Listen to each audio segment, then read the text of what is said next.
Bogus महिला IAS कल्पना भागवतचे कारनामे उघड। पाकिस्तान आणि अफगाणिस्तानमधील नागरिकांशी संपर्कात असल्याचं तपासातून उघड। कोट्यवधींचा व्यवहार केल्याचंही समोर। मुंबईतील गृह प्रकल्पामध्ये स्वस्त घराचा आमिष देऊन कोट्यवधींची रोख गुंतवणूक केल्याचा आरोप। निशित पटेल यांची पोलिसात तक्रार। मुंबईचे महापालिका उपायुक्त महेश पाटील यांच्यावर आरोप। निवडणुका जीवघेण्या झाल्याचं चित्र। बीडमध्ये शरद पवारांच्या राष्ट्रवादीच्या पदाधिकाऱ्यावर जीवघेणा हल्ला, तर अंबरनाथमध्ये भाजपच्या पदाधिकाऱ्यावर हल्ला, शिवसेनेच्या पदाधिकाऱ्यावर हल्ल्याचा आरोप।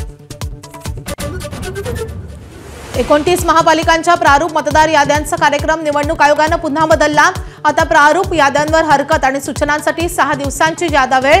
ठाकरे बंधू आणि काँग्रेसने मागितले होते 21 दिवस। 10 डिसेंबरला अंतिम मतदार यादी। मालवणमध्ये निवडणुकीआधी भाजप कार्यकर्त्याकडून पैशांचं वाटप। आमदार निलेश राणेंकडून पैशांची बॅग दाखवत रवींद्र चव्हाणांवर आरोप। भाजपनं आरोप फेटाळले।